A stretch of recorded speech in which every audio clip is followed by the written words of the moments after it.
الموبايل ده هو السامسونج الاي 35 وده جهاز هيبقى موجود في مصر قريب وممكن ينزل ومعاه هدايا حجز مسبق وده هيخليه صفقه ممتازه، ولكن انت مش هتقدر تاخد قرار ان انت تشتريه مع الهدايا دي غير لو انت عارف فعلا تجربه الموبايل عامله ازاي وهل يستحق فعلا الشراء ولا لا. وده اللي انا هقول لك عليه في الفيديو ده بعد ما جربت السامسونج الاي 35، وهقول لك على السعر اللي لو سامسونج نزلته بيه الجهاز ده هيبقى صفقه ممتازه في فئته السعريه، وتقريبا مفيش جهاز تاني ممكن يبيع قصاده. فبدون اي تاخير خلينا نبدا. في الاول عاوز اقول لك لو انت مش عارف ان اجهزه الفئه المتوسطه من سامسونج والفئه الاقتصاديه دي تعتبر اهم بكتير من اجهزه الفئه العليا زي الاس 24 الترا والاس 24 عموما، والكلام ده بدليل ان سامسونج الاي 34 والاي 54 بتوع السنه اللي فاتت كانوا جهازين من ضمن اكتر 10 اجهزه تم بيعها عالميا خلال سنه 2023. فده يخليك تفهم ان الاجهزه دي مهمه جدا بالنسبه لسامسونج، وسامسونج بتفكر مليون مره قبل ما تنزل الاجهزه دي عشان دي الاجهزه اللي بتبيع كميات كبيره وبالتالي سامسونج بتكسب منها اكتر. وذلك خليني اقول لك ان ده ممكن يكون اهم فيديو مراجعه موبايل هنزله خلال سنه 2024. ولكن قبل ما نبدا، لو انت اول مره تشوفني فانا محمد الخياط، راجعت اكتر من 150 جهاز موبايل خلال اخر 8 سنين حتى من قبل ما اعمل القناه هنا، فاعمل سبسكرايب وفعل زر الجرس عشان تتابع الفيديوهات الجديده، وكمان اعمل لايك للفيديو ده علشان ده بيساعد جدا، وخليك عارف ان التفاعل بتاعك على الفيديو ده او الفيديوهات اللي جايه بيخلينا نتبرع بمبالغ اكبر لصالح اخواتنا، وهتلاقي فيديو في الوصف بيشرح الموضوع ده بالتفصيل. اما دلوقتي بقى خلينا نخش على تجربه السامسونج الاي 35. واول حاجه لاحظتها لما مسكت الموبايل ده هو ان الجهاز وزنه تقيل، الجهاز ده وزنه بيتخطى ال 200 جرام، وده راجع لان الظهر بتاع الجهاز جاي من الازاز مش من البلاستيك، فبالتالي وزنه اتقل، وده بيخليك تحس كده ان الموبايل مالي مركزه وانت ماسكه في ايدك. لكن التصميم كشكل الصراحه انا زهقت منه، نفس التصميم المعتاد بتاع اجهزه سامسونج من فتره طويله، الفريم الفلات تماما والظهر الفلات تماما والظهر الساده اللي ما فيهوش اي حركات، والفريمات المنفصله الخاصه بالكاميرات اللي المره دي هتلاقي فيها اطار لونه فضي كده اهو في كل كاميرا، مخلي شكله الصراحه شيك. فالجهاز هنا شيك ولكن بهداوه بدون بهرجه زياده. فريم الجهاز هتلاقي فيه المنافذ المعتاده ما عدا منفذ 3.5 مللي اللي اختفى للاسف من الفئه السعريه دي، وكمان هتلاقي منفذ السماعه السبيكر اللي تحت اللي بتشتغل كسماعه ستيريو مع سماعه المكالمات، وصوت الاثنين مع بعض هنا كان كويس في مستوى الصوت والجوده، ولكن في اجهزه ثانيه بسهوله تقدر تتخطاه في تجربه السماعات الاستيريو. اما الشاشه بتاعت الجهاز فهنا تجربتها اكتر من ممتازه مع عيب وحيد ممكن يقفلك منها. الشاشه هنا حجمها 6.6 بوصه بدقه فول اتش دي بلس وكمان تردد 120 هرتز، وطبعا سامسونج يعني شاشه سوبر ايموليد، والسطوع بتاع الشاشه هنا بيوصل لحد 1000 نت او شمعه، فبالتالي استخدامها في الاضاءه قويه ما فيهوش مشاكل. وكمان سامسونج هنا حدثت شكل النوتش اللي كان في الاي 34، المره دي بقى هول بانش او فتحه في الشاشه، وده بيخلي الجهاز شكله متطور اكتر من الاصدار اللي فات. كمان الشاشه هنا محميه بطبقه حمايه كورنينج جوريلا جلاس فيكتس بلس، ودي واحده من افضل طبقات الحمايه اللي موجوده، والشاشه هنا كمان مدمج فيها البصمه اللي تجربتها كانت كويسه جدا. والحقيقه تجربه الشاشه هنا واحده من افضل تجارب الشاشات اللي موجوده في الفئه السعريه دي، ولكن العيب الوحيد اللي ممكن يقفلك منها هو الحواف بتاعه الشاشه الكبيره بشكل ملحوظ عن اجهزه الفئه السعريه، انما بخلاف كده الشاشه هنا تجربتها اكتر من ممتازه. الممتاز كمان في الموبايل ده هو المواصفات الداخليه بتاعته مع تحفظ وحيد لازم يعني تنتبه ليه لو انت بتلعب على الموبايل كتير. المعالج اللي موجود في الجهاز هنا هو السامسونج اكزينوس 1380 اللي جاب دقه تصنيع 5 نانو، وده نفس المعالج اللي كان نازل في السامسونج الاي 54 مش الاي 34، خد بالك يعني. والمعالج هنا جاي معاه 8 جيجا بايت رام من نوع ال بي دي دي ار 4 اكس،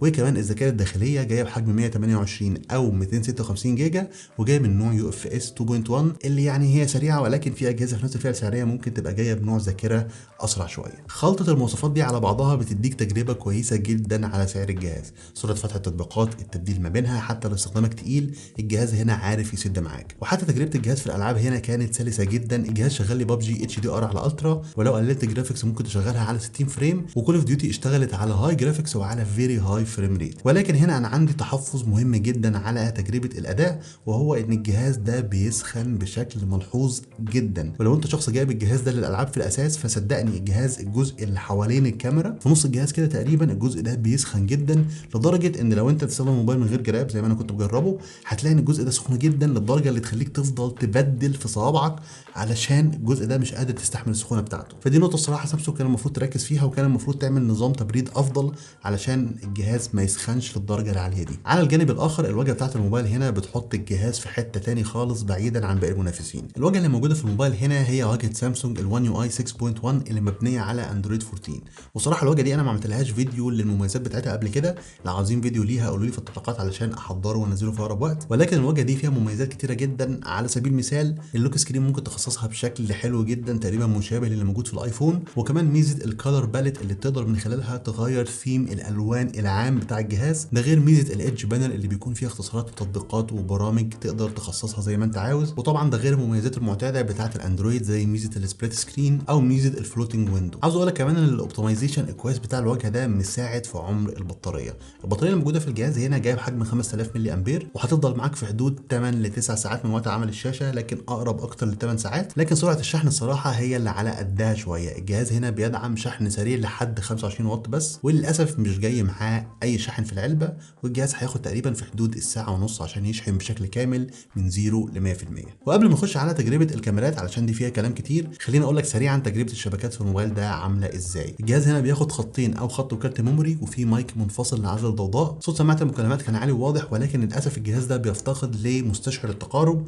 فالمستشعر هنا بيتم محاكاته بالسوفت وير، وتجربته مهما كانت كويسه مش بتبقى زي مستشعر التقارب الحقيقي. ولكن اجمالا قوه التقاط الموبايل للشبكات واشاره الواي فاي كانت كويسه، ولكن لو انت في مكان الشبكه فيه ضعيفه قوي في الاغلب مش بقدر انصح باجهزه سامسونج. حته الشبكات دي عندها بتكون اقل شويه من باقي الاجهزه اللي موجوده. فخلينا بقى نخش على تجربه الكاميرات، لان برضو الصراحه تجربه الكاميرات هنا فيها حاجه انا مش فاهمها حتى الان، وهقول في الاغلب التفسير بتاعها ايه بعد ما نشوف امثله الصور. الاي 35 جايه بثلاث كاميرات خلفيه، كاميرا منهم للماكرو فكنا منها. خلينا مع الكاميرتين التانيين، الكاميرا الاساسيه والالترا وايد. والكاميرا الاساسيه جايه بدقه 50 ميجا بكسل مع فتحه عدسه اف 1.8. الصبح الكاميرا بتقدم تفاصيل مقبوله ومعالجه الوان بدون مشاكل، ولكن الديناميك رينج كان المفروض يكون احسن شويه. بالليل الصور متوازنه جدا في التفاصيل والديناميك رينج ومعالجه الالوان، ولكن هتلاقي فيها شويه نويز على بسيط. نيجي بقى للكاميرا الالترا وايد اللي جايه بدقه 8 ميجا بكسل مع فتحه عدسه اف 2.2، ومش عاوزك الصراحه تتوقع منها كتير. الكاميرا يا دوبك مقبوله في التفاصيل بديناميك رينج يعني على قده. وبالليل طبعا الصور بتكون انعم مع مقدار نويز خفيف ظاهر. والوضع الليلي صراحه تاثيره مش كبير، مع نفس الملاحظه بتاعه الوضع الليلي على الكاميرا الاساسيه، ان الصور ممكن تكون اغمق شويه ولكن تفاصيلها والديناميك رينج فيها بيكون احسن. نخش بقى على الكاميرا السيلفي اللي جاب دقه 13 ميجا بكسل مع فتحه عدسه اف 2.2. الصبح الصور مظبوطه جدا في التفاصيل ومعالجه الالوان والديناميك رينج، الصراحه هتتبسط منها قوي. وحتى وضع البورتريه العزل فيه طبيعي جدا بدون اخطاء تقريبا. ولكن بالليل الصور بتنعم بشكل ملحوظ، ولو ركزت شويه هتلاحظ ان في نويز ظاهره في انحاء كتير من الصوره، خصوصا الاماكن الغامقه. والوضع الليلي مع الكاميرا السيلفي غالبا بتلاقيه مش بيفرق، كانك مش مشغله تقريبا. وانا هنا عندي ملاحظه مهمه بخصوص تجربه الكاميرات على الاي 35. دي مش التجربه المعتاده بتاعه اجهزه سامسونج. الكاميرا مستواها اقل شويه من المتوقع، وانا في اعتقادي ان ده ممكن يكون يعني بسبب ان السوفت وير لسه ما اكتملش، فبالتالي سامسونج ممكن تبعت ابديت يظبط من تجربه الكاميرات بشكل كبير. ولكن ده مجرد اعتقاد، فانا ما اقدرش اقول لك اشتري موبايل بناء على ابديت لسه هيجيله في المستقبل. انا بقول لك تحليلي، ولكن تجربه الكاميرات لو عجبك كده اشتريه، لو مش عجبك ابعد عنه. اما بخصوص بقى تجربه تصوير الفيديو على الجهاز، فخلينا نشوف مع بعض. لو هنجرب تصوير الكاميرا الخلفيه على السامسونج الاي 35، فالموبايل بيصور 4K 30 فريم في الثانيه، ولكن الكاميرا الترا وايد لا. كده الكاميرا الالترا وايد من نفس المكان، ولكن طبعا اخرها 1080 30 فريم في الثانيه، فدي كده تجربه سريعه ليها.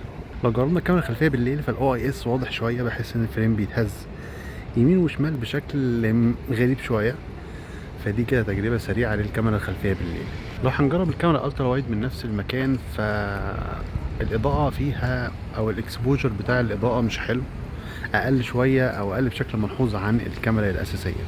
اما تجربه التصوير على الكاميرا السيلفي ف 4K 30 فريم في الثانيه، ودي كده تجربه سريعه للكاميرا عامله ازاي، ولكن هي عامله زوم شويه عليا. اما تصوير الكاميرا السيلفي الفيديو بالليل فزي ما انتم شايفين الكواليتي مش وحشه، فدي كده تجربه سريعه ليها على الاي 35. خليني اقول لك هل تشتري السامسونج الاي 35 ولا لا، واللي هيحدد النقطه دي هو السعر اللي هينزل بيه الجهاز. وقت ما انا بصور الفيديو ده وقت ما هينزل في الاغلب هيكون الجهاز ده لسه لم يتم الاعلان عنه رسميا في مصر، فبالتالي لسه ملهوش سعر. ولكن الجهاز ده بيتباع في الامارات تقريبا ب 1200 درهم، وهو قريب من سعره العالمي اللي تقريبا 350 دولار. معنى كده ان سامسونج لو هتنزله في مصر هتنزله في حدود ال 17000 جنيه او 16 في الحدود دي. ولكن انا في اعتقادي ان سامسونج مش هتنزله بالسعر ده لسببين مهمين. السبب الاول هو ان سياسه تسعير سامسونج بتختلف بتختلف من دوله للتانيه. يعني على سبيل المثال الاس 24 الترا حاليا سعره في مصر اقل من سعره في دول كتير تانيه حوالينا.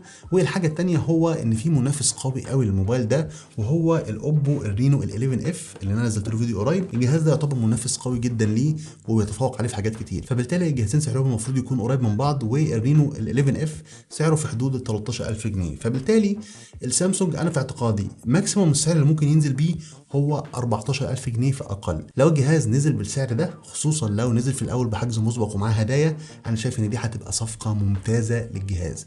انما لو نزل باكتر من 14000 جنيه بصراحه ده هيبقى نقطه صعبه شويه، وهيبقى صعب جدا ان انا ارشحه، خصوصا مع وجود منافسين تانيين موجودين معاه في نفس الفئه السعريه زي الرينو 11 اف اللي سعره اقل منه بفرق مش قليل. فبالتالي حته التسعير دي هي اللي هتحدد هل ممكن تشتري الموبايل ده او لا. ولما هينزل الموبايل ان شاء الله ونعرف سعره الرسمي في مصر، هكتب لكم كومنت على الفيديو ده وهقول لكم وقتها هل الموبايل ده يستحق ان انت فعلا تشتريه ولا لا. وبالمناسبه انا عامل مقارنه ما بين السامسونج الاي 35 مع الاوبو الرينو ال 11 اف، هتلاقيها موجوده في الوصف بتاع الفيديو لو عاوز تعرف الفروقات ما بينهم وانهي موبايل منهم بيتفوق من انهي ناحيه. وبس كده، دي كانت كل حاجه في الفيديو ده. لو عندك اي سؤال اكتبه في التعليقات، وما تنساش لايك وكومنت وشير وسبسكرايب، واشوفكم ان شاء الله في فيديو جديد قريب جدا. سلام.